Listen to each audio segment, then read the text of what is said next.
All right, welcome to Live from my drum room. I have a very special show and a very special guest today, celebrating the 50th anniversary of the iconic album Frampton Comes Alive, released January 15th, 1976. To say this record had an impact on me personally would be a huge understatement. In fact, I'd say every musician from my generation has been influenced by this record. And just by pure happenstance, I saw Peter Frampton in probably most of the same show when Peter Frampton opened for Rod Stewart and the Faces at the Boston Garden in October of 1975. 50 years later, this record still holds up, and it sounds as great as ever. And today, I'm honored to be joined by the legendary Frampton Comes Alive bassist, Stanley Sheldon. Stanley was my guest for an episode of Track Talk on April 24th, 2023, where we did a deep dive into Do You Feel Like We Do? So check that out, and I'll be sure to put the link in the show notes. But now, please welcome the great Stanley Sheldon. There he is. Welcome. Hey, John. Great to see you, Stanley. Thanks for being here today. Oh, man, thank you for inviting me again. It's a pleasure. You are to date, you are the only bass player to ever appear on my show, and I'm honored by that. We got to get more bass players on it. I will. I'm going to definitely reach out to. I'll give you a short list. I know you know all the. If I have any problem, I'll ask you to put in a word for me. So, thank you. But man, we have lots of folks watching. I know you're no stranger to having a big crowd, so I know you don't have stage fright, but we have a great audience watching us live, and we have so much to talk about. And man, congratulations, first of all, on 50 years of this iconic record. Hard to believe it's been that long, but it really has. It's amazing. I mean, you were there on stage making it. But I remember like yesterday, like we were talking about off the air, how fast time goes by. But I remember hearing Show Me the Way on the radio. And my sister, who I talk about all the time, she's 5 years older than me. She bought me the record because she knew I loved the single. And I don't even know if I knew at the time that it was a double album. But when I got it, I just remembered, like we did back then, playing it from start to finish. You didn't have the luxury of fast forwarding to different songs. You just listen to the whole thing. And I think there was a period of time, and I'm going to let you talk too, Stanley, but I have all this stuff I want to say. There was a period of time. I love hearing this. Well, I think I listened to side one, like probably more than anything for a long period. I would just like play it over and over just because of like those songs that were selected for side one were just so impactful and so rocking and so great. Yeah, man. Well, I'll never forget when we walked into the Wally Hyder remote truck the night of that gig at Winterland, and we heard that analog recording, and it just the first few bars of Something's Happening.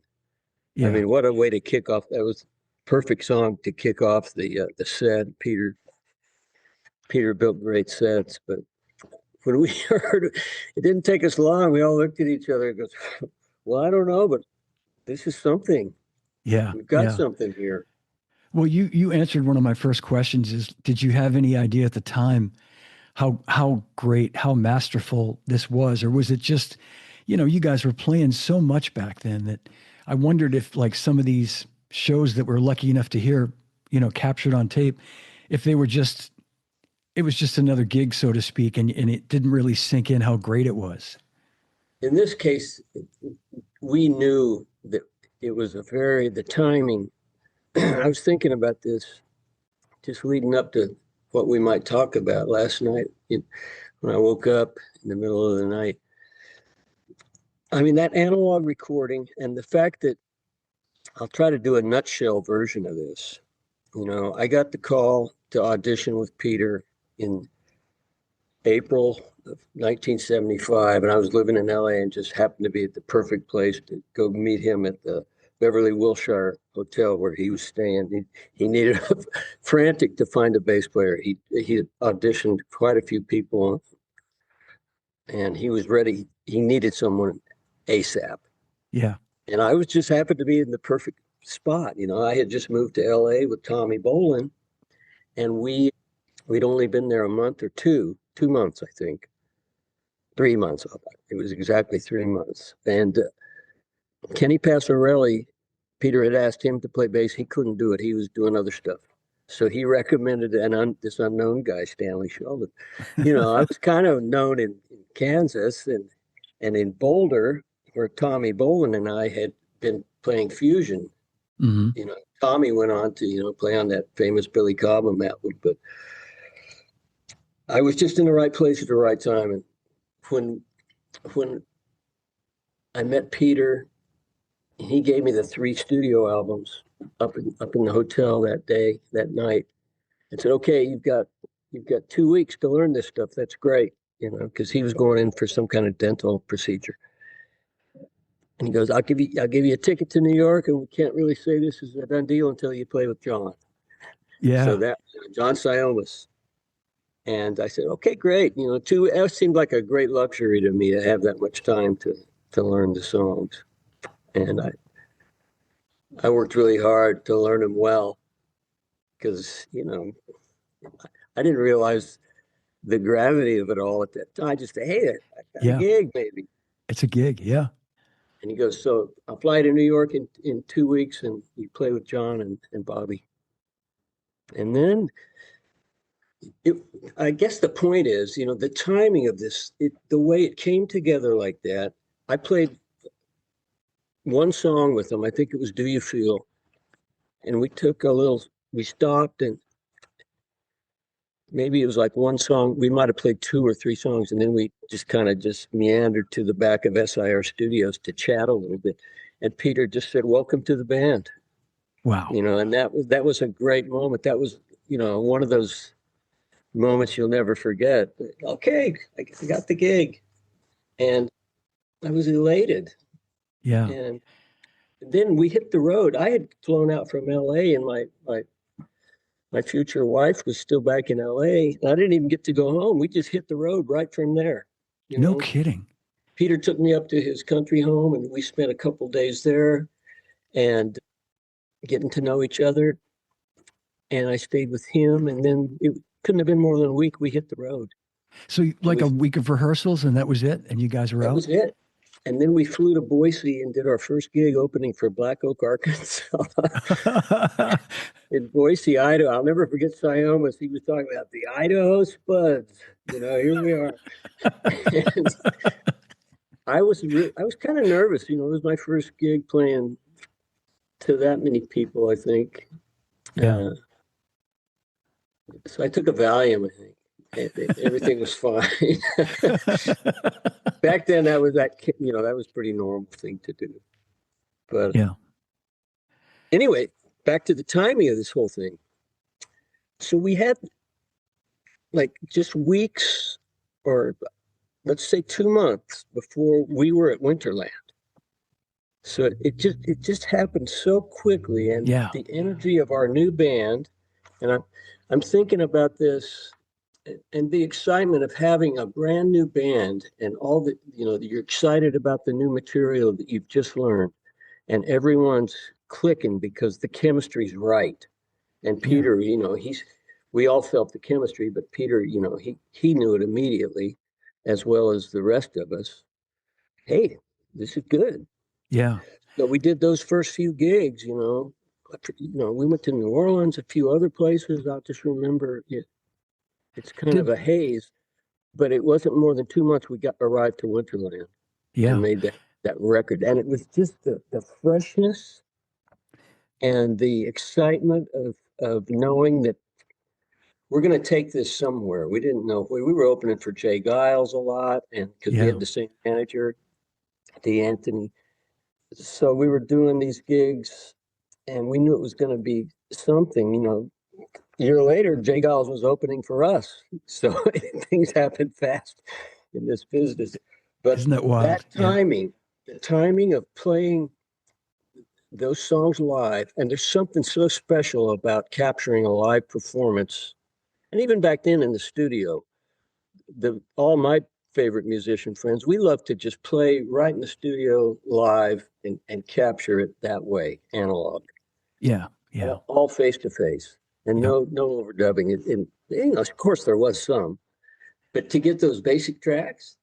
So every time I did a performance, whether it be in the studio or playing on a stage, I always said, "Okay, we only got one chance at this, man, but let's make it real." And that night, it was just everything came together. The weeks of rehearsal, the limited amount of gigs, so before it gets, I don't want to use the word stale, Hmm. but you know, Yeah. Yeah. play songs, and eventually the freshness is that's why musicians get hired, because you deliver a performance that's not stale every night. But we Yeah. caught the perfect moment in time, and Peter brought that truck and recorded that. I didn't know we were making a record. That's all a funny story I like to Well, tell. that Uh, so that's yeah. Another question I was going to ask is, had you been recording a lot of shows and picked? No, so it was you selected Winterland, and there were a couple other spots too. I think right, SUNY, right, but but but Winterland was mainly the very first one, and we knew we had 90% of them from there. Or we knew later on, we found out. But yeah, yeah, yeah, in Purchase and SUNY, and we got a couple from Long Island, a right, gig in Long Island.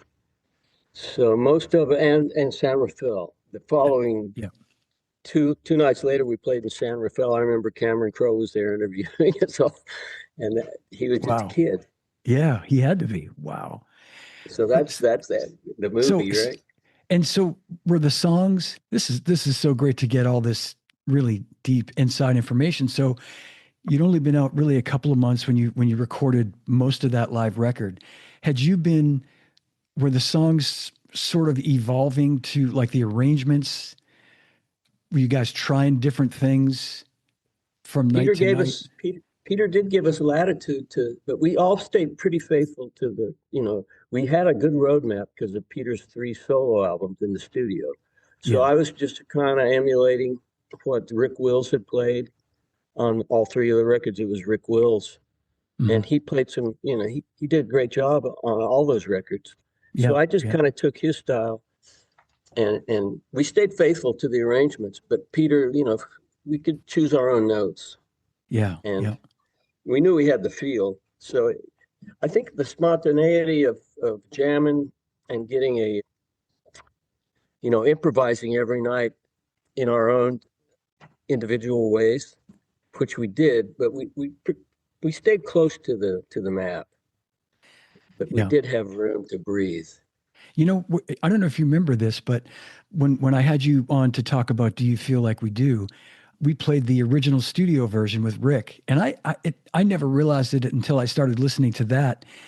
How much I hate to use the word busy, but his studio version was quite a bit busier than yours. Your live version, which was more groovy feel, and it really sat down more. It just really kind of locked in beautifully with John. And it was interesting to see that was your take on that was to, and maybe just playing it live, you felt like you wanted to make it less busy. Sometimes Well, that I stuff don't know. gets, I was just doing what I do, and that brings up a good point. When the three of us actually decided we were going to be a band that day at SIR, Peter said he was really happy, and he said verbatim, I think, "I've always wanted a really funky band, yeah, And yeah, back and we were all from the U.S. Me and Bobby and John were all yeah. Americans, and Peter, that's what Peter wanted. He Hmm. wanted more of an earthy kind of stemming from the New Orleans blues kind of players that most of John was that, I was that, Bobby was that. Yeah, yeah, We grew up with the blues. And in Britain, it's a little different back then, I think. The guys in Humble Pie, Peter's previous band, and some of the other players in bands like Spooky Tooth, and especially Steve Winwood, they were very funky players. and they had absorbed the best of the best of American roots music. I would say Winwood more than anyone, Yeah. but Peter wanted that. And with us, he felt he had found it. It was like Memphis Soul Stew, Yeah. that kind of Yep. feel. And on Doobie that's really. Oh man. Yeah. Well, we're going to get to that in a minute. Yeah, we have to. And you talking about Bobby, the great Bob Mayo, and he was Bob fairly Mayo, new. Bob Mayo. Bob Mayo on the keyboards. Bob, I think I told you this, and I'll just repeat it just because I met him in the late 80s when he was playing with Hall & Oates. Great drummer Michael Braun, who was Hall & Oates drummer, was a friend of mine when I through my working at Zildjian, and I went to see him in Boston, and I didn't realize he was in the band, and Mike introduced me to him, and I went, is it and all the guys in the band went, Bob Mayo on the keyboards, Bob Mayo. And he just, he kind of like went, oh God, and he was the nicest guy. And then years later in the mid 90s, he was back with Peter, and the great Jack Bruno was playing drums, and they Again. came through town, and Jack and I are old buddies. He invited me to the show, and we sat and had dinner before the show. And I think it might've been only a couple of years before Bob passed away, sadly, but we talked about John Siomos. I remember I had all these questions for him about John, and he was saying, yeah, he was just a badass drummer, every bit as great as he sounds, I made a few notes about John because I know we wanted to focus on him a little. This is in my drum room, after all. And, John, he was the first one at SIR that day when I got there. Bobby and Peter weren't there yet. Leslie West had been wandering in and out of the room, so I met Leslie West. I was just a kid, first time in New York, and I see this cat playing drums in the room, and I knew, okay, that's John. He's the guy I have to get by or get with.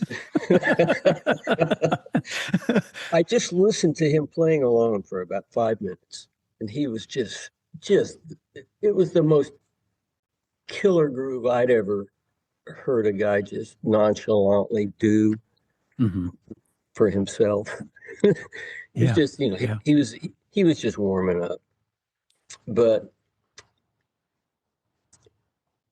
where was I going with that? I mean, John, he was just such a special cat. So it was kind of auspicious that he was the only guy there when I got there. And okay, this is John. Yeah. And we clicked, and I made, while we were there rehearsing, and it might have been a few months after that when we were back in New York, but John was from Chicago, the South Side, and he loved hockey. He used to rent an ice rink in New York City up on the top floor of I forget where it was, over on the west side somewhere, I think. It was called the Sky Rink, and you could rent a hockey rink. And John would go up there and rent the thing, and it was just, I went with him, and he'd put on the full gear and the pads and everything. And I would skate around in my sweater, and I'd just hang out with him. But, we had a really special bond, he and I, and Bobby too, and Peter, but especially John at that point in time. We just got super close, and, it wasn't going to be long before his problems with addiction were going to limit his ability to stay on the road with Peter. And I guess that's the point I wanted to get to. It was so special before, this little bubble of time that we had together playing. It was just it was awesome. Because we sounded like we had been playing together for years already when we met. But, we'd all been doing our thing all those years leading up as boys, learning how to play. But I'm so glad that, he was at the height of his power that day at Winterland. He sure was, man. I mean, let's play. Should we play a little bit of Something's Happening? Sure. Speaking of which, let's just play a little bit of this. This is, as you pointed out, the ultimate song to open a show with. Here we go.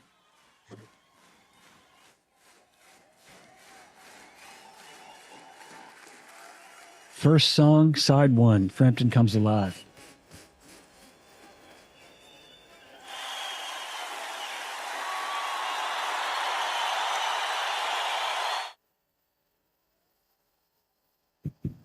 For a musician who was an honorary member of San Francisco Society, Mr. Peter Frampton.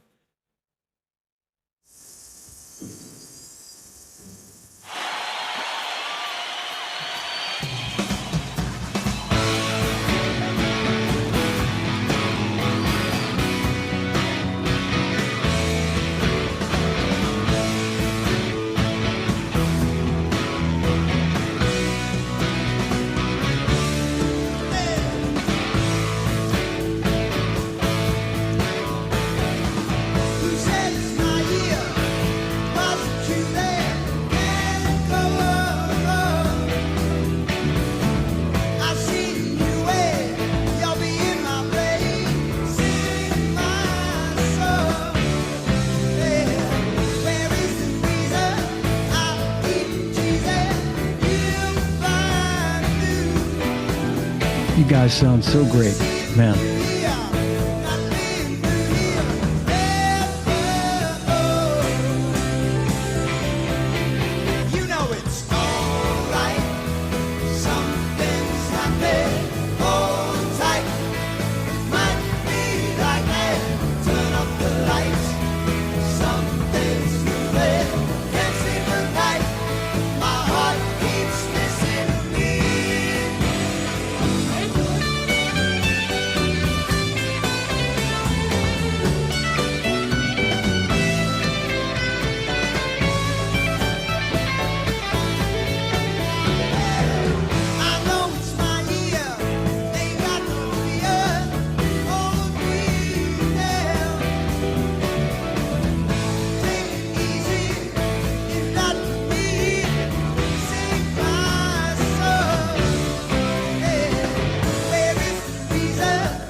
I think the most difficult part of this is going to be, not being able to play all these songs all the way through because we'll be here till tomorrow. But,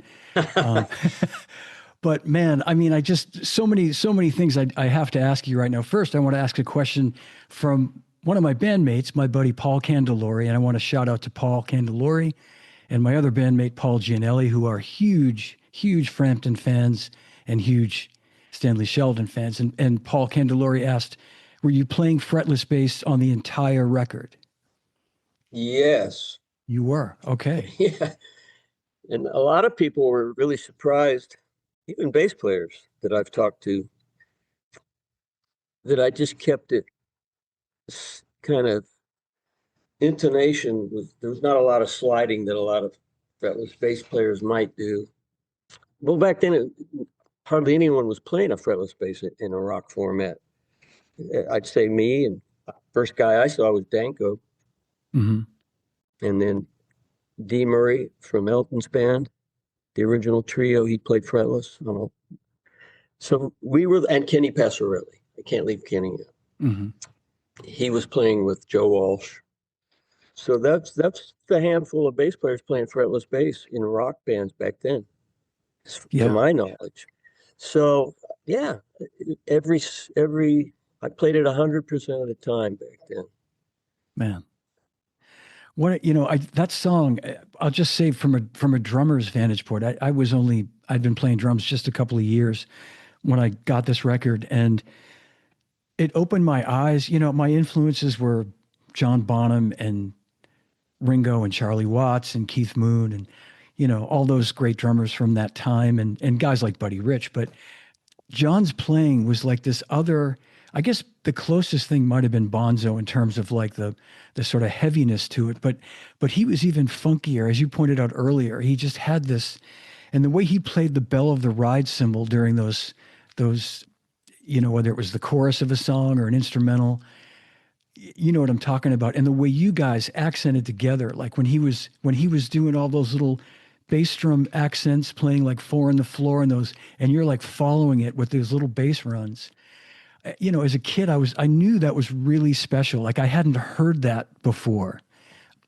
And we And were just doing it effortlessly because we'd all been doing it for years. John, originally was when he was still in Chicago, I think he was playing with Mitch Ryder in the Detroit Wheels. yeah, And then in New York, the thing that really put him on the map, he was playing with a handful of people, but he did on Something Anything with Todd Rundgren because yes. Todd heard it too. Todd heard the special thing that John had.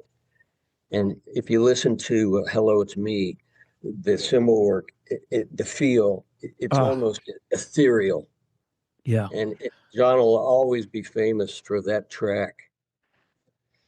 So he played with a few people, most notably Todd Rundgren, yeah, who had a yeah. lot to do with recording techniques for many bands.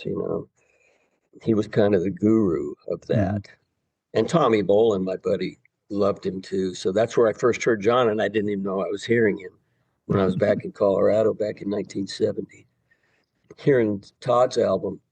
Do you remember Buzzy Linhart? No, All right, he was another guy that I kind of didn't know it. bubbled under, never had a big hit. John was playing with him. And Peter heard that one track. I heard the story later. I wasn't around yet. John played on not the first solo album of Peter's, but the following two. Once he heard John's feel on Hello, It's Me, and knew that was the drummer he wanted. So he snatched him up at that point. You know, we both know Rick Marotta. Yeah, So yeah, Ricky has told me over the years that, you know, when John left to go on the road with Peter, all of a sudden, I don't know if it happened like that because Rick was already doing, he had a name and doing a lot of sessions in New York, but John kind of left the vacuum when he left to go on the road because he was the cat or yeah. one of them. That played that way. Yeah, yeah. So when we left on the road, I think Rick got a lot more work. Maybe, I don't know. Rick could tell you, but Ricky Oh, loved John's playing as well. We he talked. he did. Yeah. I was going to say he called me the other day and we were talking about it, and he mentioned and he said you need to talk about this with Stanley, and he's just how great he was, of course, but he was talking about how he watched him. I guess they were maybe on a, I don't think it was with Frampton, but he was on a gig where he saw where John was playing and he was playing, and he watched him playing a shuffle, and Rick was saying he played it he played it a certain way where he played the accent on the two and the three on the snare drum. It was like gun, gun, gun, gun, like it was this, and he said from that point on I only played a shuffle that way. Rick could explain it better, but he, as you Right. say, big fan of his playing. Well, I think John, a lot of drummers took notice of him, mainly I think because of that Todd Rundgren album. Yeah, yeah, That was a game changer. I'm just thinking, just stream of consciousness kind of yeah, stuff's coming to my mind. But when I joined Peter's band, we started out, we were listening to Little Feat a lot. and I think a lot of my musician friends, most of the ones that I admired, were listening to Little Feat, you Mhm. know, a lot. Because what Richie Hayward was doing was it was kind of unorthodox, but it was just, Absolutely. his Yeah. feel was impeccable. And John was kind of like that.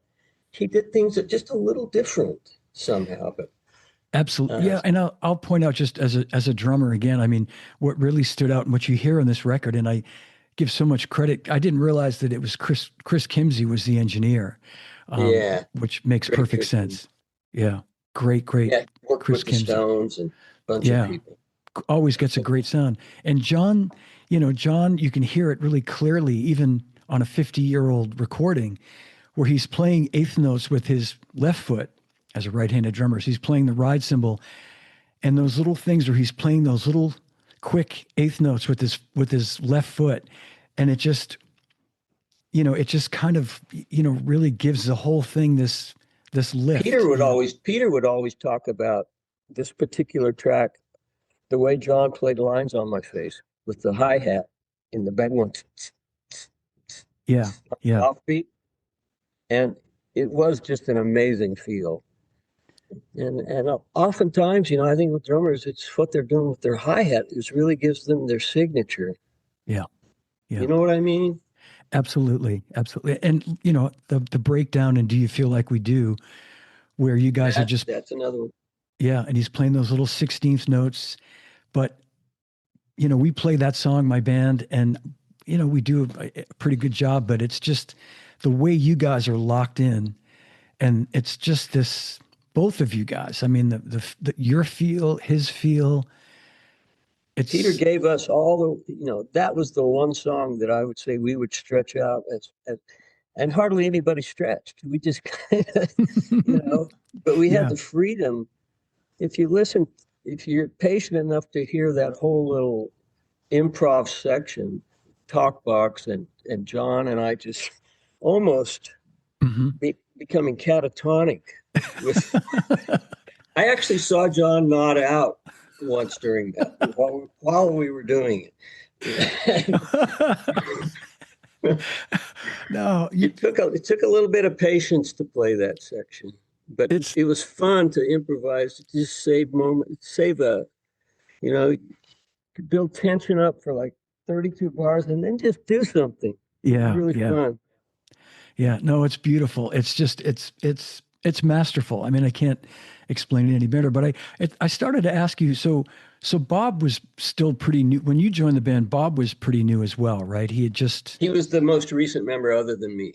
yeah. Okay, so you in a sense this was really kind of a new band with both of you guys in the band. First time touring with Peter, and the vocal harmonies that we hear are you and Bob singing It's harmonies. mostly Bob. I It's sang sparsely on a couple of songs, and those guys were a little disappointed when I told them, guys, I'm not a great singer when I'm playing. I yeah, can't yeah. sacrifice the groove. So they knew it from day one. But I was singing a falsetto part on "Show Me the Way." I want you, Okay, all right, and yeah. a couple of things. But Bobby was strong enough. He had perfect pitch. He was one of those guys born with it. I hate those guys. I know. And Bobby, I would challenge him sometimes. I'd clink my glass. I'd go, Bobby, what's that note? Yeah, E flat. I mean, it's just the craziest stuff ever. But I mean, he and Peter singing together, they sounded incredible. They Yeah, they sure because did. of Yeah. perfect pitch. And Peter's, I mean, and the vocals that we hear are really Peter's, right? I mean, they're not overdubbed like a lot of bands were doing during that I'm really time. proud to It's say, that pretty gets a up. lot of people talk about, Kiss overdubbing. They went in their Kiss Live album, and I don't want to dog Kiss, Yeah, yeah, but you know, they they helped it along quite a bit, I yeah. think, in the studio. We didn't have to. I think my vocal, that falsetto part had to be fixed, a couple of solos. Other than that, Yeah. what we It's played that night was it. that's it. Well, I told you this, Stanley, when I first met you. I didn't know it at the time. I mean, I think I realized sometime after I got the record in '76 that I had seen you guys open for Rod Stewart and the Faces Oh at yeah, yeah. the Garden in Boston in '75 in October. And I just remember going there thinking, oh, the guy from Humble Pie is opening for the Faces. You know, that should be good. And I honestly, I'm not making this up. I just remember like probably at that time in my life as a kid, as a teenager, being so blown away by the opening band, which typically you go see the Rolling Stones and you're not paying attention to the opening band, or you go see, I'd seen Elton John at that point and, you know, a bunch of big bands, and the opening band was the opening band, you know, but you guys were like almost like a co-headliner because I remember it being a long set and an incredible show. Just like, wow. We only did a few shows with the Faces when Rod Stewart was there, but I remember them all pretty well. I don't remember that one for some reason, but I remember we came back from a tour and played with them in Hawaii once. But we did a handful of shows with Rod Stewart and the Faces, and Ronnie Wood must have still been in the band at that point, Yeah, right? it was the end of their run and they And that broke up was after such that. a great band. Those were some of my favorite British guys that had this great funky feel, and they sure did. You know, Stay With Me and that Oh kind of man. stuff. You know, I Yeah. still love listening to that stuff because it is really funky, but from a different angle than say, you know, Memphis kind of funk or New Orleans or anywhere here. Their take on it was a little different. And Ronnie Wood switched to bass. No, it was Ronnie. Ronnie, what was the Faces bass player name? They had Ronnie Lane Ronnie for a long Lane? time. Yeah. Yep. Is that he was really an inventive bass player. That's right. Yeah. When he was with Marriott back in when they were just the Small Faces, before they became the Faces, they were the Small Faces with Right. Marriott. And he was playing really cool stuff back then. So I Yeah. always Yep. really admired that band. Yeah. Me too. I love that band. And you summed it up Kenny Jones. perfectly. Yeah. I think they were like they were kind of like a bar band.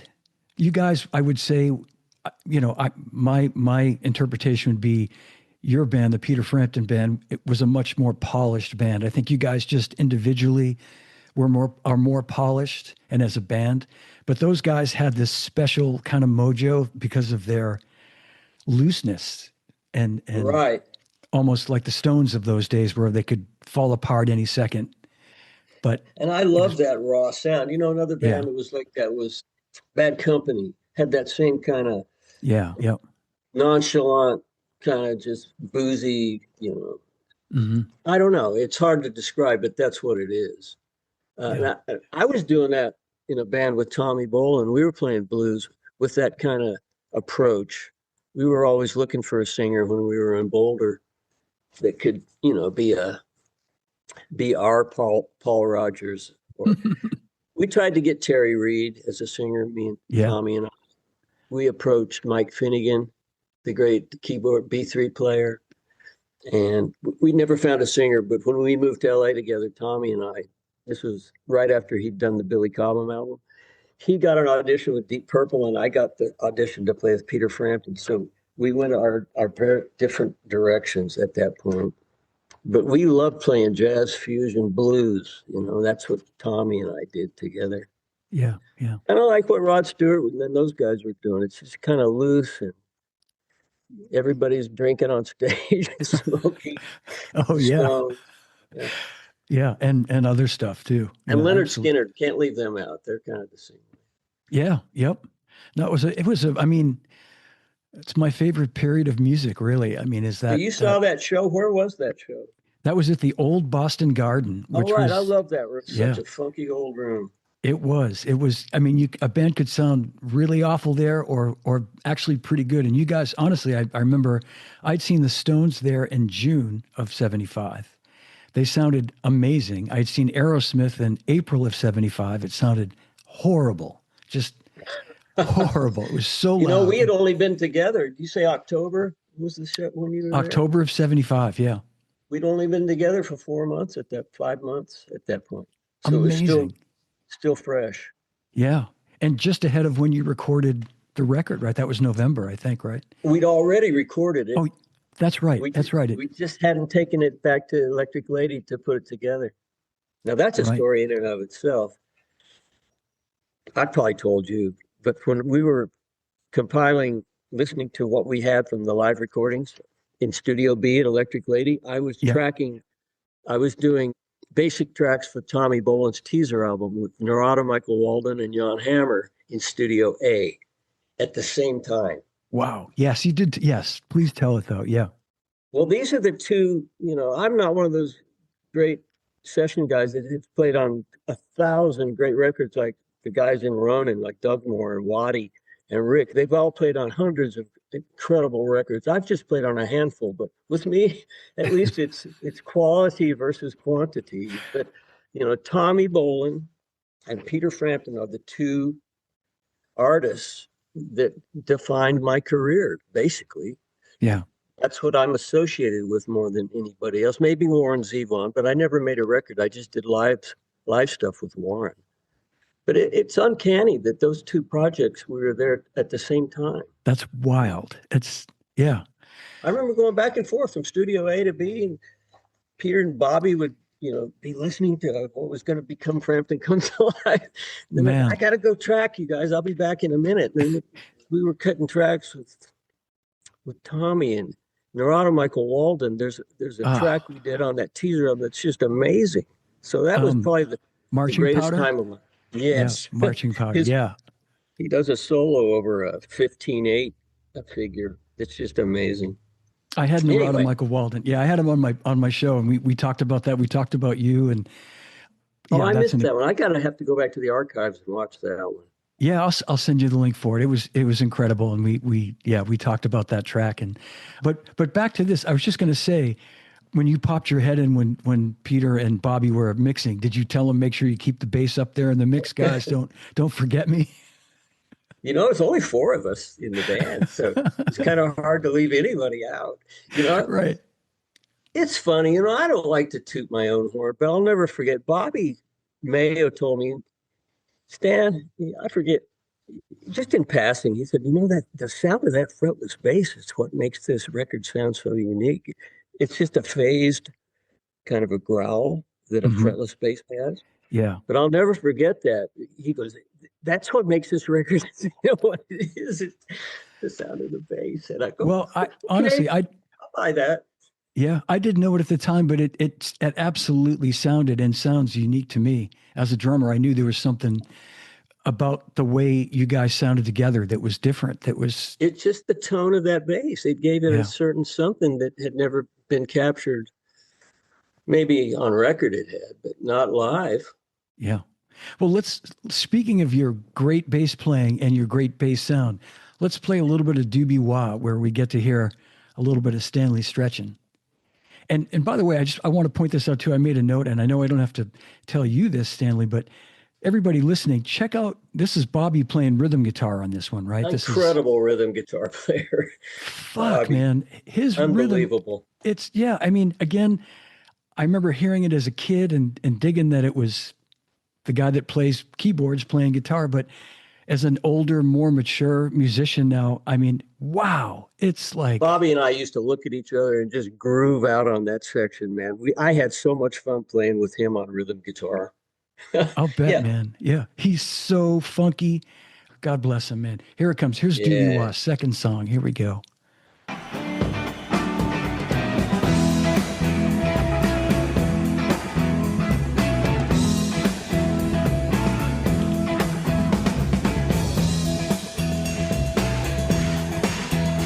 Yeah.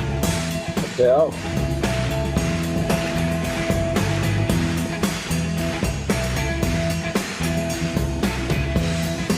This song, man.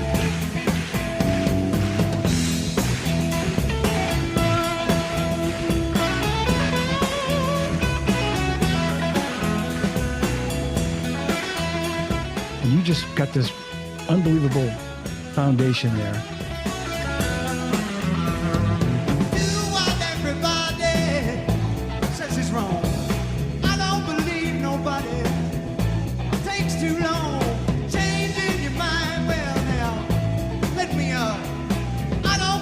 That kind, drink my cup.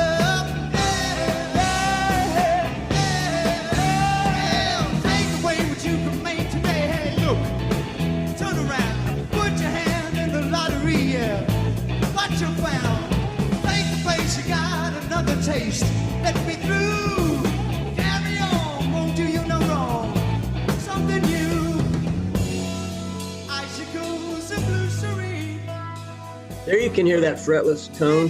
Yeah.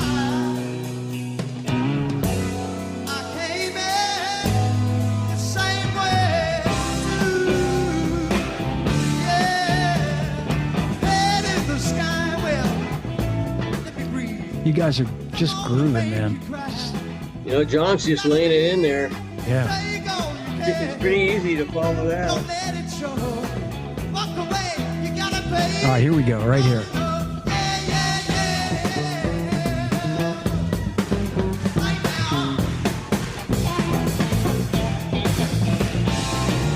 Bobby. Yeah. I know, man. Rocco Prestia.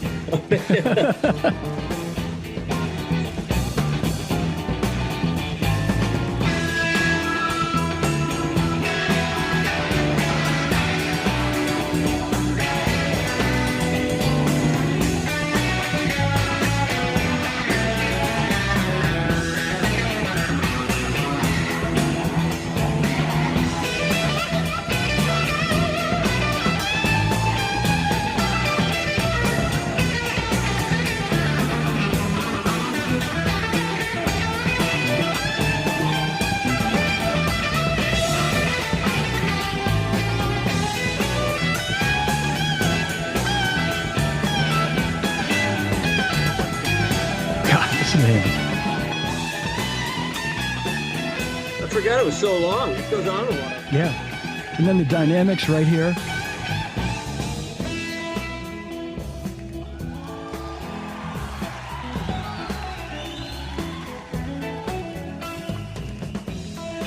You know, I was listening to a version of Dave Mason's Only You Know and I Know Yeah. the other day. It's very similar. Yeah, you were saying that, and I had never noticed that, but you're absolutely right. You're absolutely It's the exact right. same tempo, and a lot of what Bob Glaub was playing on this version of it. It was Dave Mason's. He put the band together in LA with Mike Finnegan and Bob Glaub, and I think it's Jim Gordon on that song playing drums, I think. I think it's Rick Jagger. Oh, okay. Yeah. Do you remember him? He was the drummer from LA that played in Dave Mason's band. Yeah. And they were a solid. I mean, Bob Glaub, you know, after that, he went on to play with everybody, but he was great. But the feel it's uncanny. They're so similar. Yeah, but that's, you know, I know that's an homage to the Doobie Brothers, and I love those guys, but with all respect, they could never be that funky. I mean, that was like you reminded me of like James Jamerson at a point where you were playing that almost like Aretha Franklin, You Better Think. Right. Well, that's where I came up as a young boy. That's the stuff I loved the most was Memphis Soul Stew. You know, that's another one that's very similar to that bass feel. But yeah, Jamerson, I'm always in my mind back then and even still today, when I think about, well, what should I play here? And I just think to myself, well, what would Jamerson do? You know, and that's he's been my guiding light most of my career. Yeah, I think a lot of bass players would say that. I know John Paul Jones. I hear it in his playing, and I hear it in just about every bass player I know. And we all talk about him ad infinitum, but he deserved it. No, my bandmates always use him as a sort of, you know, North Star of like, that's the reference point of bass players, you know, or certainly one of them, you being one as well. And I'm gonna move to the next song. We're not going to play every song in the record, folks, unfortunately. But how much time do we have today? we have as much time as you want, but I won't keep you here all day. But I do want to play some more music. This is fun for me. Oh, good. I thought you were going to say you had to go. You had to go, you know. I don't have anywhere to go. Good. All right. Well, I'm going to keep you here a little longer then. But the next song that we've all heard probably a million times, Show Me the Way. It's the next song on the record. And at first, you know, I just felt like we've all heard this song so much, we don't really need to play it. And that may sound blasphemous, but then I realized what probably is the best part of this song, again, is the bass part that you play in this song. It's such a simple part, but it's the tone of that bass, you know. I would say this is the one song more than any of the others that I just played the notes, but they're boom, boom, boom, and it's the ringing out of that fretless tone that gives it that sound. Because the notes in of themselves, it's pretty basic stuff, but it works. Well, I think it's the conviction that you play with, and as you say, the ringing, the way the notes just, the way it just kind of penetrates through the rest of the groove. It's just right there. It's so, yeah. It's funny, that song, and we'll play it here in a second, but I got to say this. It's, I don't know. It's a lot of the fans. That's the one they remember as the biggest hit, and it's, to my mind, it was okay. It wasn't my favorite, but hey, something it's got. Yeah. Well, it was the first, by my recollection, right? It was the first hit, I think, right? It was released. Let me think. And I can look it up, but it was the first single that I remember. That's a great question, because I can't remember. Peter, there were only 3 hits. And that's the same 3 songs. That's the one the fans want to hear. Okay, released February 76. So a month after. Show Me the Way may have been the first one. Baby, I Love Your Way. Do You Feel, I think Do You Feel Like We Did. And they used to play the whole 20-minute version on FM radio. The whole thing. Yeah, absolutely. I'm confused whether that was first or Show Me the Way. I think it was Do You Feel.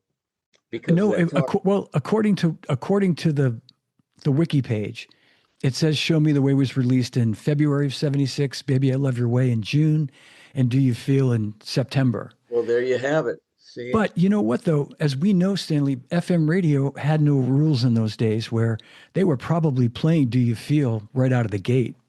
Just if they liked the tune, the DJs would play songs back then. Well, I remember doing the TV show Midnight Special before the live album came out. And we got to play our whole show, basically. Right. The 20-minute version of Do You Feel? And you can still go to the archives of Midnight Special and see it. But that was very early in 1975 when I had just joined. We did that TV show. And Show Me the Way, yeah. It was, again, the talk box gave it its unique appeal for the fans. Yeah, yeah. Very radio friendly, very kind of, up-tempo, fun to sing along to. Yeah. And, very bubbly. Very bubbly. Yeah, very bubbly. Yeah. And as my bandmate points out again, once more, it's Bobby Mayo on rhythm guitar on this one. That's right. Yeah. Great solid rhythm playing. Yeah. Fantastic. Paul Candelori. All right, let's play a little bit of this guy here. Show Me the Way.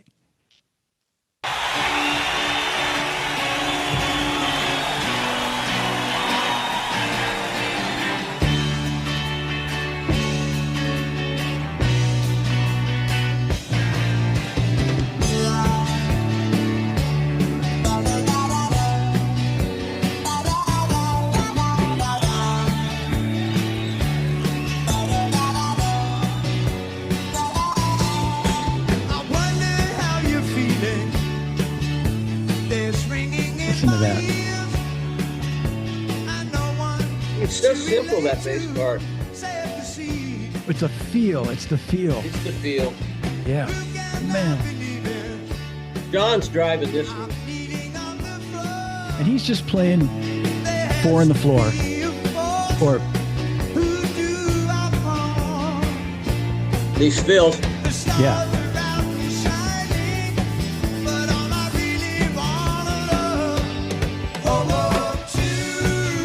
My falsetto part.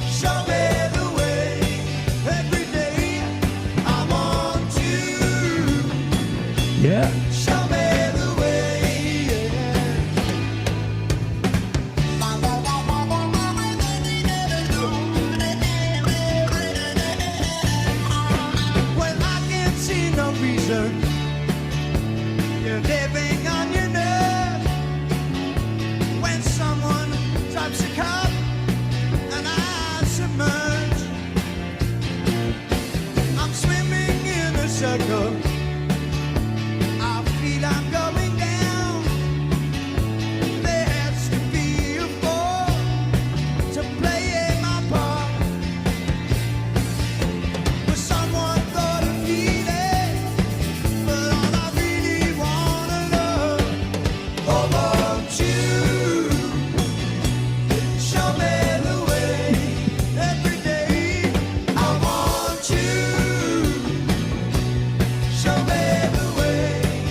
mean, basically, I'm just playing what was on the record, studio version. Yeah. Yep.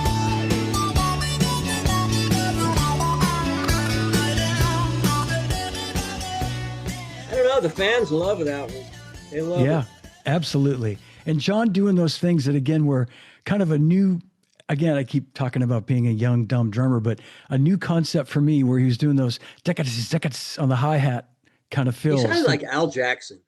Yeah. That now, upon reflection, absolutely, you could hear all those influences He that were loved so Al cool. Jackson. Yeah. And who But you know, didn't, huh? his drum vocabulary was such a great, he didn't copy anybody, but he just took these bits from different people, and just kind of made his own kind of thing. It was so special the way he played. Yeah, I sure miss him. Yeah. He was, I had some other notes about John, just some recollections, but I think we touched on most of them. Yeah. Uh, I did have another question I wanted to ask you, Stanley. So yeah. so the record comes out in January of 1976. Were you guys off the road at that time? Had you, or Well, were you that's when I was in the studio with Tommy Bolin okay. that week at Electric Ladyland. Okay. We came home and we were off and putting listening to everything we'd recorded that summer and fall. And that must have been December or maybe even November, possibly, of 75. Yeah. Yep. That sound right? Yeah. And The record came out in January. So yeah. So that's what we were doing. We were off in New York and just enjoying ourselves. It was so great. We didn't know that the album was going to become the phenomenal thing it became. We had no way of knowing that. Yeah.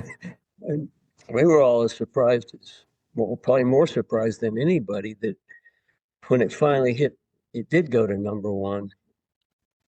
When was it released? January of 76, January 15th. I think it hit number one a couple months later.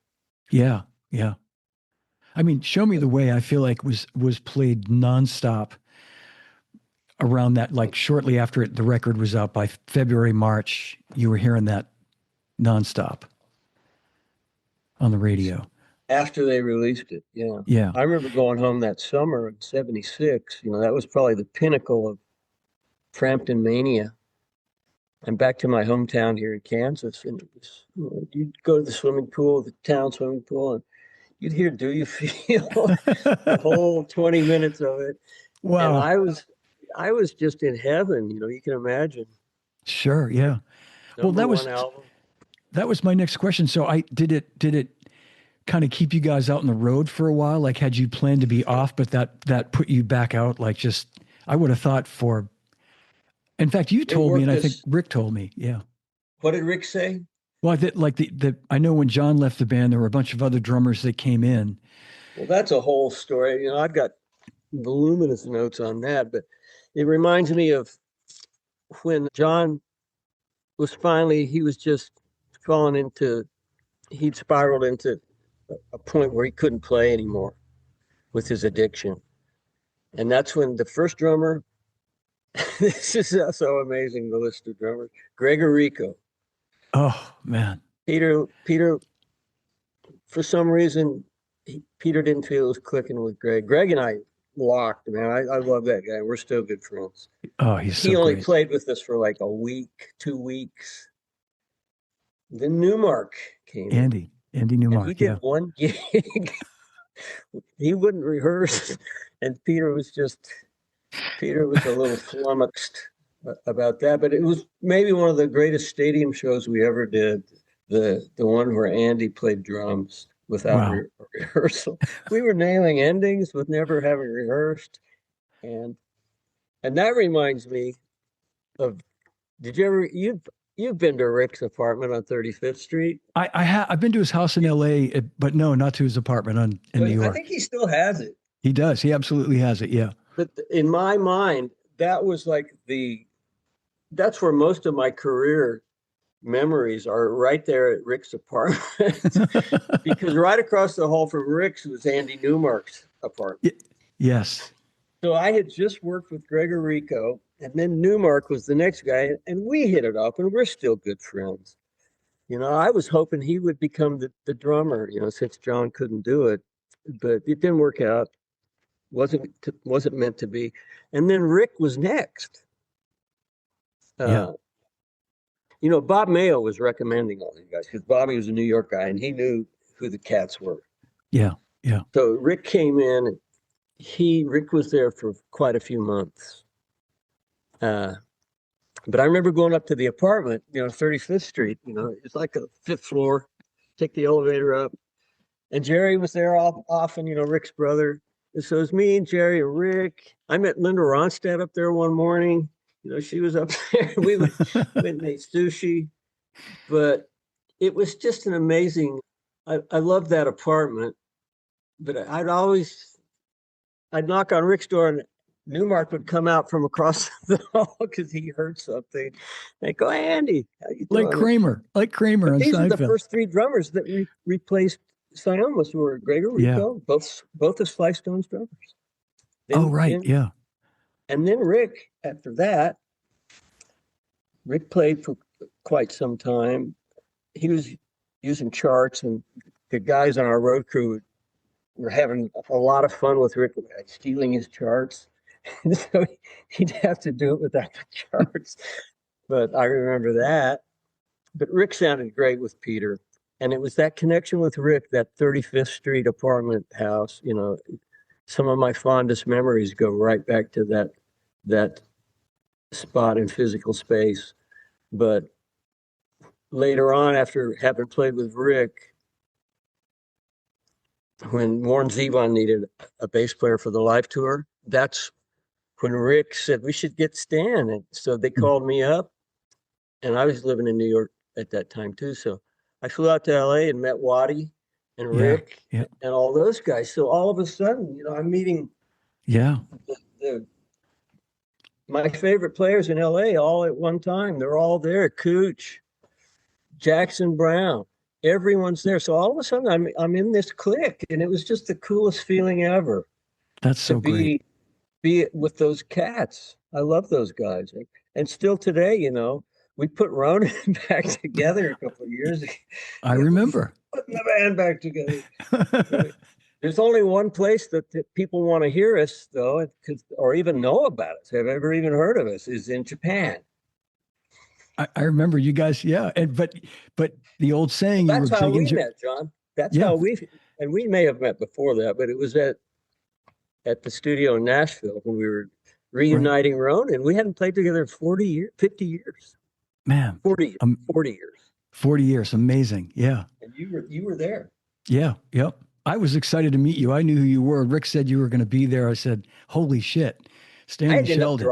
I had to drive there from Denver because of a snowpocalypse that hit, and I couldn't get my flight. Yeah. And Rick was trying to, he said, don't do it. Don't drive. We'll get somebody else.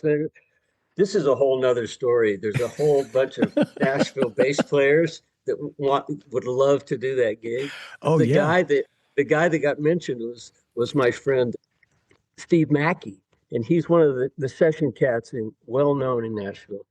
And Doug Moe said, "Well, we could get Steve Mackey, and Stan can't make his flight." And he had already replaced me in Delbert McClinton's band.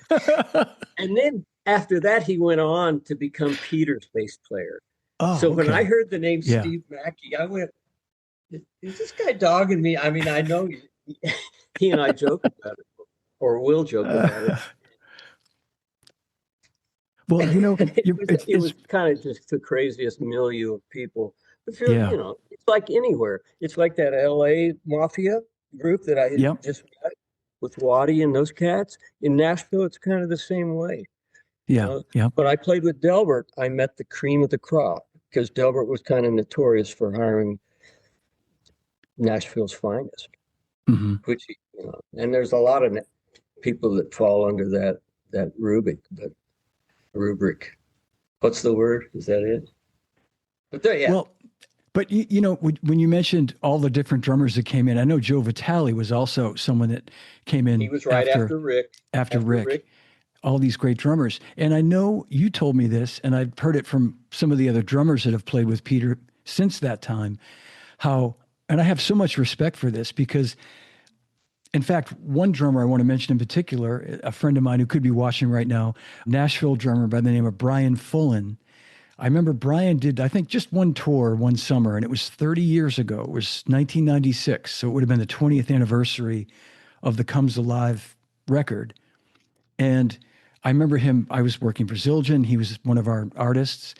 And he was saying, I need a ride cymbal that sounds like John Siomos because Peter, and this is what a number of other Peter Frampton drummers told me, is that Peter was so tuned into that ride that John had, which was a 22-inch Zildjian A medium ride, that it was like, I think he even told Brian at one point, that ride's not happening, man. Like, you need to get something that sounds like, and so I found something I think that was close enough, and it kind of got him through. But I remember going to see him at Great Woods here in the Shed here in Massachusetts, and I met Peter briefly for a second, but Brian was sort of on eggshells because it was at sound check, and it was just, I think Peter could be intimidating to drummers because he especially had such to drummers. a high standard of like what he was expecting to hear.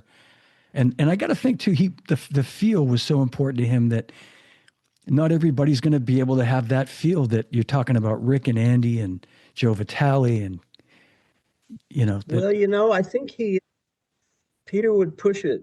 He would request exact fills to be played even.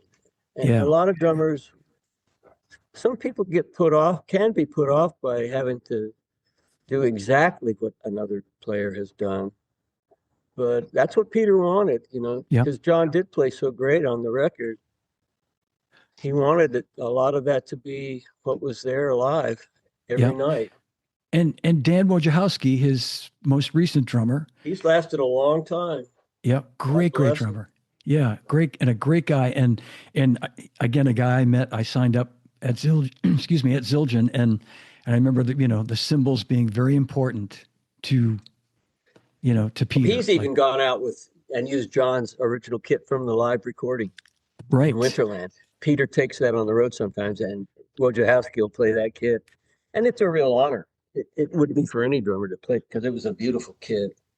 Absolutely. Yeah. Yeah. I just, I think maybe where some people might think that's obsessive, I think that's just, besides it being a great sort of tribute to John, I think it really speaks for like the integrity of Peter and the music, like what he's not going to, he's going to push people to get it to sound the way he wants it to sound. Well, if you think about it, if you can think of a lot of bands that Steely Dan would be one example. Exactly. Yeah. They're going to want the song. Yeah. And often they're going to want, right down to drum fills even. So that's just what it takes sometimes, and it's part of the gig. Absolutely. And I don't want to forget, sorry, Phil Accardi is also mentioning the great Gary Malaber, also that He's on the list too. Gary came in and played for about a year, I would say. And I've lost touch with him now, but I know you did a show with him. Yeah, I can get you Gary's info. He'd love to hear from you. I would like to hook up with him. We have a mutual friend who we both played with, but he's a great drummer. He played on some of my all-time favorite Van Morrison records. I mean, just an amazing drummer. Yeah, yeah. But Peter was often very, I don't know. He wanted that thing that John did, and if drummers took umbrage at that, they didn't last long with him. Mm-hmm. So Gary lasted longer than some drummers. Gregorico I was shocked, he was just too funky. And maybe that's what it was. Maybe he was too funky. Maybe it wasn't. Maybe, I don't know. Yeah. That's one of those things that, how can you be too funky? But I guess you could. Yeah. Well, we should play some more music. And I'm going to read a couple of questions that came through if you don't mind. You might know this gentleman, Andrew Moore. He said, be sure to ask about Stanley's Rhythm Republic, Oh man. the play Well, around that's my Casey. Latin jazz. Yeah. That's my Yeah. Latin jazz combo here in KC. All And right. it's become, it's a dream combo for me. I've been trying to get these guys, Kansas City's finest, for years, but they all do, the club gigs and they're working every night. It's so hard to nail these kind of players down unless you've got something you can offer them. So we got offered a Wednesday at this really great club. So Great. I was able to put together a quintet, man. The trumpet player's killing, the percussion section is killing, Oh, and the man. piano player, all world-class players. I'll have to send you some of it, John. Please do. Yeah. I would love to see and hear this. Yeah. Well, it's Afro-Cuban jazz, which has always been one Yep. of the favorite things I've enjoyed playing over the years. And even with Jamerson was doing it. I didn't know it had a name back then. If you listen to Yeah. Cloud Nine,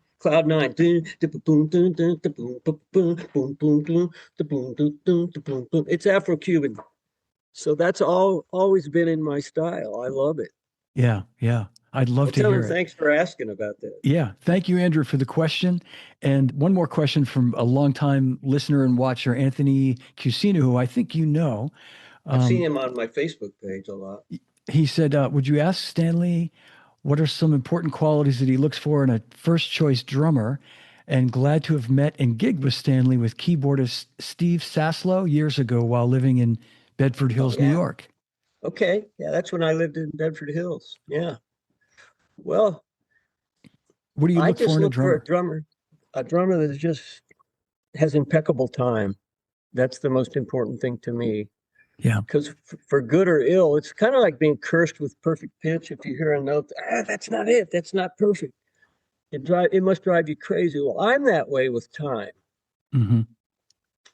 and I'm not going to call it perfect time. But I'd once say I have pretty close. when I have a tempo in my head, that's where I want it to be, and Hmm. I'll fight to keep it there with whoever. And I don't like fighting, so that's what I look for in a drummer. So talking about this record, because this is perfect. It's a great setup for a question I wanted to kind of get to about just the tempos and the feel. Did Peter count the tunes off? I know he's also very tuned into time and He very taught me how to count a song okay. really well, and I watched him do it every night right before the song, and he did count all the songs. I thought so. Yeah. But he would he would just take a minute and take a breath, and I'd watch him. And now that's what I do, because I like counting songs with my jazz combo. It's got Yeah. to be right where it should be, and if it's off by one click, I notice. It's hard too. It really is for me. It's Some not nights. easy. It's Yeah. an art, but Peter taught me how to do it. I And watched him do it every night. You just have to take a second, think of a section of the song where it tends to rush. If it's going to rush, that's where it's going to happen. Or yeah. just Yeah. think about that part of the song in your head, and then you'll have the tempo. That's a great tip. I never thought of that. It's a great tip. That's how I do it. Yeah. That's how Peter did it. I try to in my head, in between songs, just quickly envision what it would feel like to sing it. And sometimes it's a song that I actually sing, so it's easier if I just know, and that helps. But if it's one of the other guys singing it, I try to just think like, Yeah, I mean, okay, that's really all it is. yeah, You just have to think of a part of the song and get the tempo to it yeah, in your head. that's great. And that's great, because that did lead to a question that I wanted to ask about. It was another thing that other drummers have told me throughout the years that have played with Peter is that and like you mentioned Jackson Brown, I know a whole bunch of drummers that have played with Jackson that have said, he'll notice if something's a click off. He'll turn around in the middle of a tune and just go, it could be like, Back it off a little. Back it off. yeah, just like one click and he's on it, and I get it. I have respect for that. These guys that can really hear that kind of Well, nuance. that's probably like I would consider my most positive quality is the way I can hear the time where it should be. And it's weird because sometimes, you know, if you think about the old Motown reviews or Otis Redding, when they played live, it's I can't get no Yeah. satisfaction. Everything just so fast. But it just depends on where an individual wants the tempo. And I know where I want it. Some people might think, that's too fast or that's too slow. But I don't know. You know what I'm saying. I absolutely do. Yeah. Well, I'm going to play a little bit more music. I mean, I'm going to play it ironically or not coincidentally. It's the next single from the record, but a song that I think is well worth talking about and playing. Baby, I Love Your Way. Where is it? Gonna find it here. Again, it's just such a beautiful piece of music. When you just stop and listen to it, you listen to it's Bobby Mayo playing a Fender Rhodes, I think, on this one. His solo is amazing on that song. Oh my God. And again, you and John are just like what you guys are playing behind it. It's beautiful. It's absolutely beautiful. Yeah, it was a huge hit. Yeah, yeah. Well, let's give it a little listen. Make sure my sound is up here. Here we go. Thank you. Thank you. That's the famous thank you. Thank you. Shadows grow so long before my eyes, and they're moving across the page. You can really hear the fretless tone on this. Yeah. Into night. I mean, to me, you're playing the melody right there. That's the From the sea. Peter's playing a nice acoustic part, but Don't It's simple. hesitate, 'cause your love won't wait. Hey, hey, hey. Ooh, baby, I love your way every day. Wanna tell you I love your way. You know that part right there that goes dun, dun, dun. Wanna be with you Very night subtle. and day. Don Hope did that. yeah, yeah.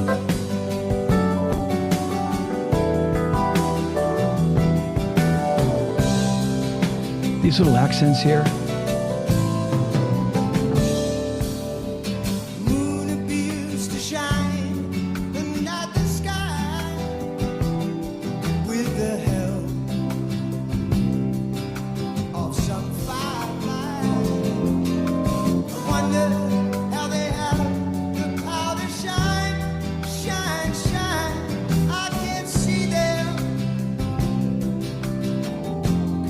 under the pine, but don't hesitate, 'cause your love won't wait. I like this walk down. Yeah. Ooh, baby, I love your way every day. Wanna tell you I love your way.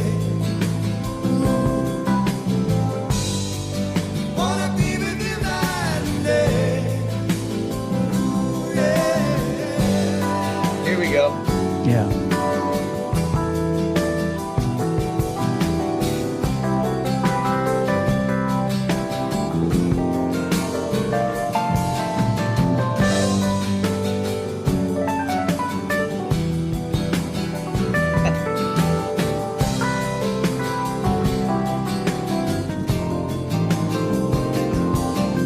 But don't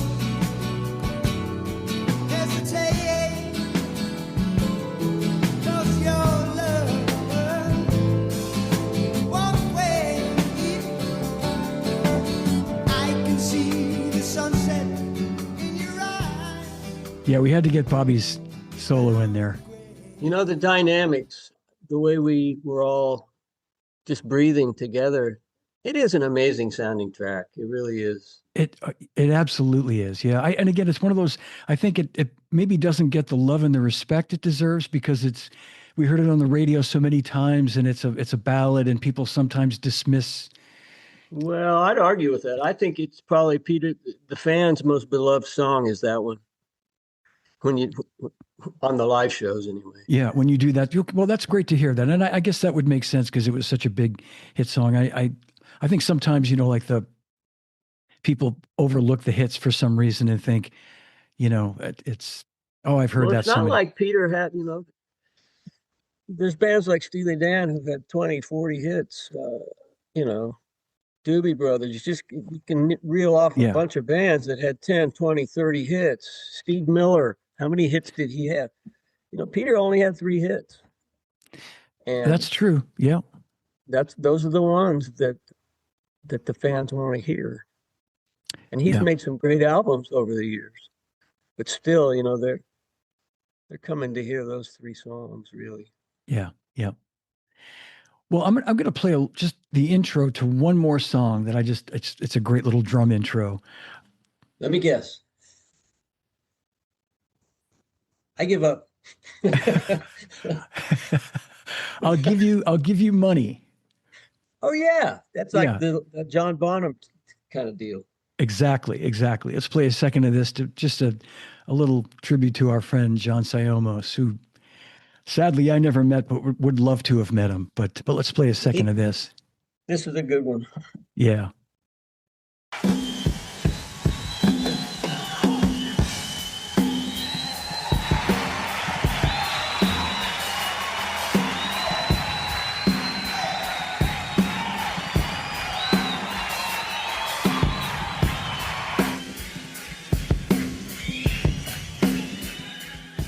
Almost like Cashmere sped up a little. Yeah, I mean it just sits there, doesn't it? Yeah.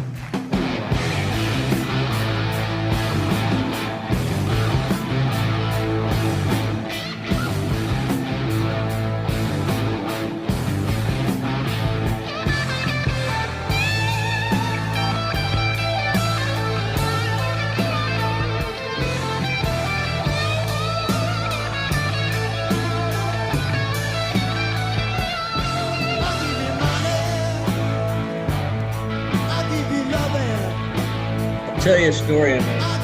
Yeah.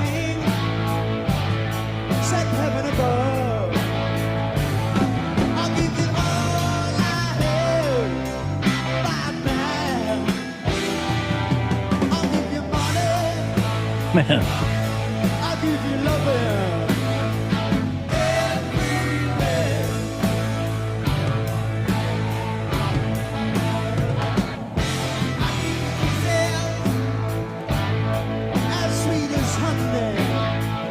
Yes, when the levee breaks. I said Cashmere. I meant when the levee breaks. Yeah.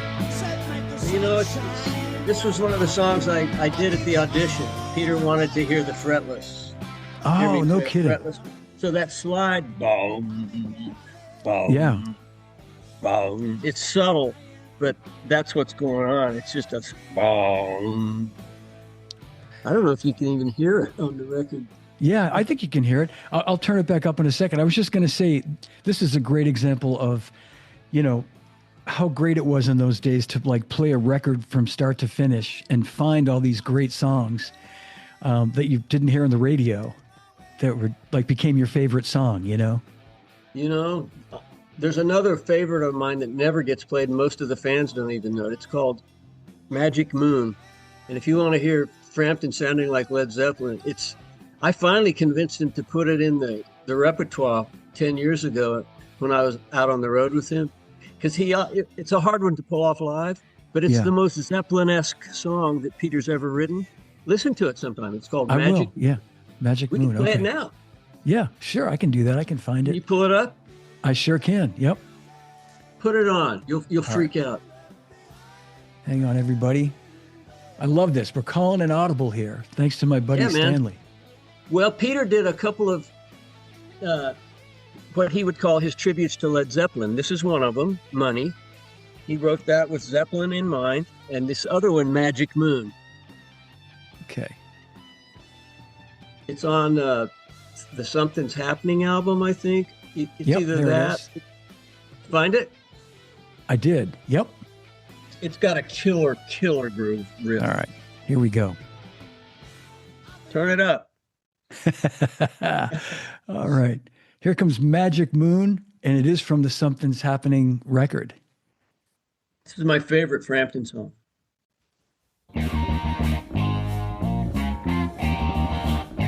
Oh, yeah, yeah.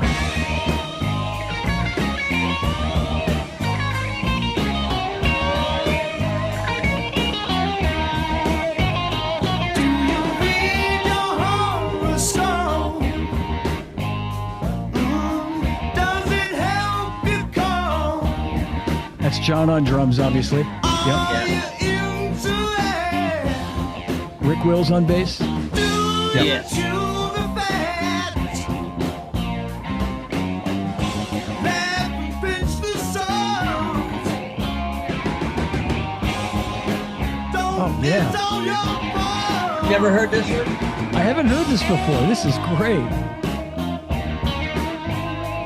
Got a great hook. Yeah. Here it comes. That's got the Cashmere feel to it. Magic moon, change this time. Yeah. Read my hand. How long must I stand? See the sea like it used to be.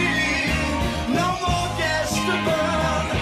Now my wheels don't turn around. Isn't that great? That's great. What a great tune. Put them all away. Angry witches brew. And you guys started playing this song live? I always wanted to do it, even back before the live album. I was saying, can't we do Magic Moon? Because when I was learning the songs, this is the one me and my friends back in LA, we loved it. A drummer friend of mine loved it, and I always did too. And Peter wouldn't put it in the repertoire back in the day, but I convinced him to do it on the Guitar Circus tour, and we did it. Wow, And he that's. sounded great. It sounded great. I'll bet once he sort of got past the. It's you know, hard for his- him to sing and play it at the same time. Yeah, That's why yeah. He's been hesitant to put it in the set, but he can do it. And judging by everybody watching us right now, all the fans know it, and they must have gone crazy when you guys did this song. We opened the show at the Ryman with it one night, and That's cool. They really loved it. That's great. Well, Stanley, you've been so great with your time today. We'll wind it down. I would be remiss. We did a whole episode on Do You Feel Like We Do, but I thought we'd play a little bit of it today just to sort of Sure. round it out. And this song is the last song on the record, but it was not the last song during the set, right? I think you told me that at some point. I think we did a couple of songs after it. Maybe, certainly we had an encore song, but what was the Stones cover that we did? Oh, Jumpin' Jack Flash. Yeah, that was sometimes the last song, or maybe an encore song. But Yeah. I can't remember if we ever ended the show with it. I'm thinking we didn't. Well, it's interesting you say that, and I think when you listen to this record, Jumpin' Jack Flash is two songs before it, but it sounds like it's the encore by the audience, by the sort of crowd response. So that would make We could sense. have adjusted that when we put it together. I can't remember. Yeah, I can't. but this song speaks for itself. It's like your anthem, and just an incredible piece of music. And Bobby Mayo is playing guitar and keyboards in this song, right? Is he switching? He does switch. Yeah. I can't remember. I know he switches to. It's a keyboard solo during the long breakdown. I don't remember him playing guitar on this. Are you sure? Maybe I'm confusing that with something else, but don't know. I can't remember. Okay. Well, we'll give it a little bit of a listen, and we'll come back and kind of close things up for the day. But thank you for doing this today. This has been so fun. 50 years later, this record still, I can put this on in the car and go for a long drive and just listen and love it as much as I did 50 years ago. So thank It's you. a great record, man. I'm lucky to have been a part of it for sure. Well, we're lucky that you were a part of it too, because you're a legend. That's all I'm going to say. You're a humble man, so I won't make you feel uncomfortable. Thank you, John. My pleasure. Hang on 1 second with me here, Stanley. We'll play a little bit of this song.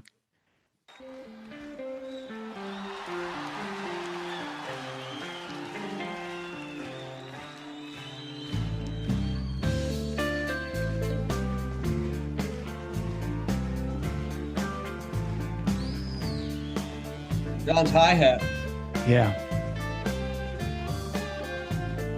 But that walking bass line that you're playing there, is that would you call that a walking bass line? No, that's more of just a line. Yeah, it's beautiful.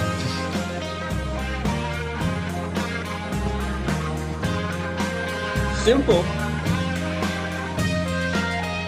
It's got that little weird kick right there. Oh man, I love that. Well, woke up this morning with a wine glass in my hand. Whose wine? What wine? Where the hell did I dine? Must have been a dream. I don't believe where I've been. Come on, let's do it again. You feel like I had you feel. You feel like I do. My brain got busted just the other day. They said, don't walk away. Drove into a taxi, bent the boot, hit the bag. Had to play some music, otherwise ain't glad. You feel like I do. How'd you feel?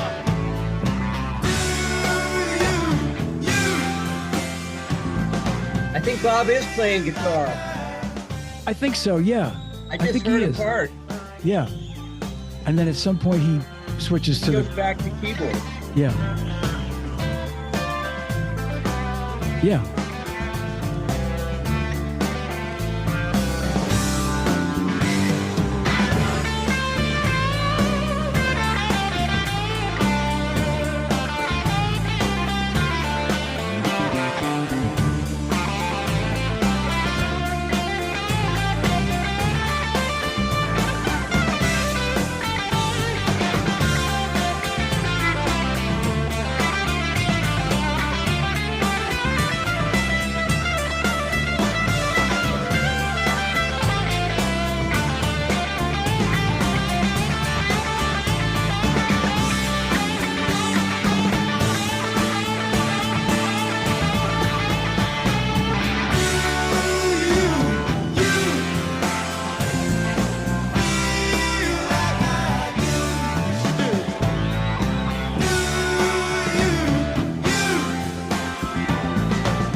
Champagne for breakfast and a Sherman in my hand.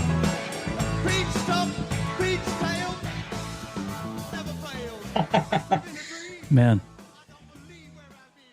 That's the one where I'm doing my Jamerson. You know, it really kind of shines through. It's undeniable. Who Yeah. I'm trying to emulate there. It's beautiful.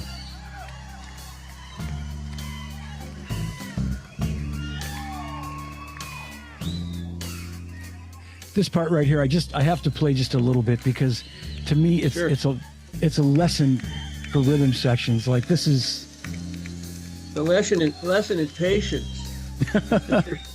Sure. oh man, this is magic right here.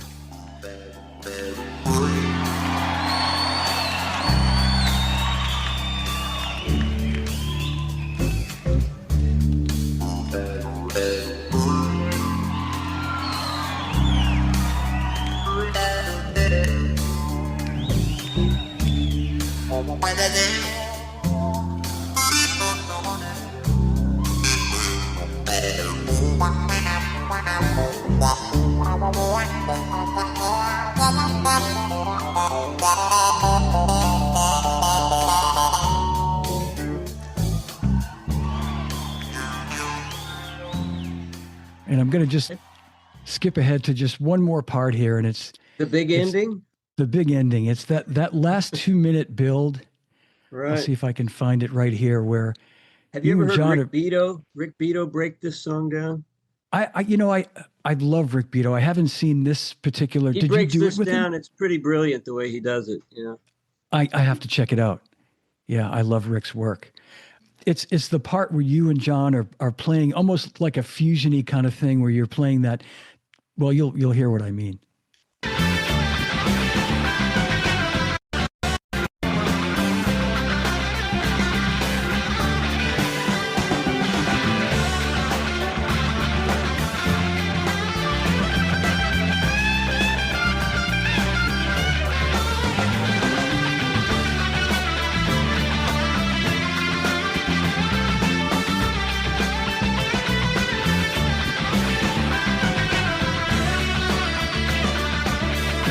Here it comes right here.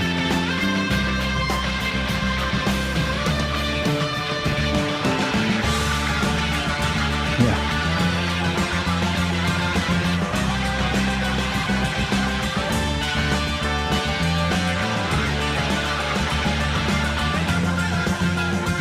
You're holding it together.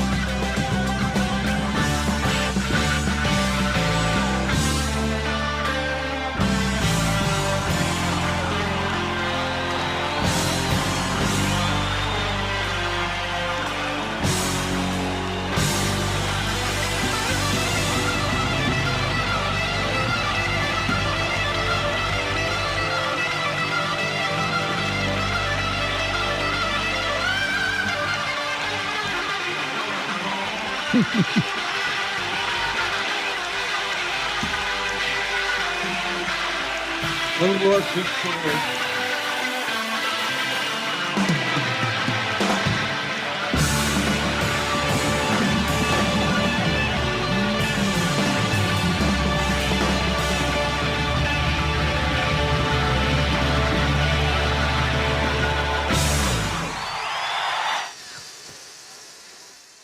So last question, Stan.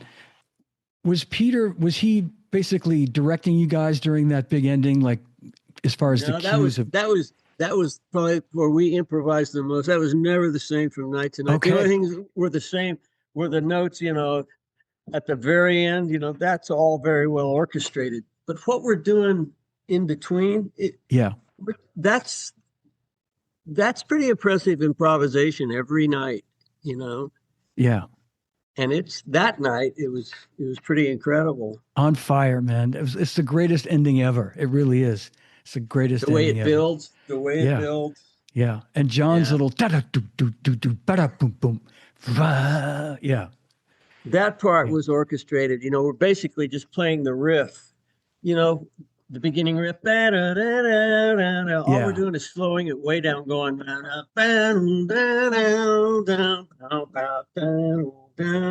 Keep slowing down. Dome. It's just the riff, Yeah. retarded. It's so Really, great, man. Yeah. it's a great ending. All of Peter's endings, that was one of the first things I noticed was, and it's like an airplane flight. You want the takeoff and the landing. They're really important.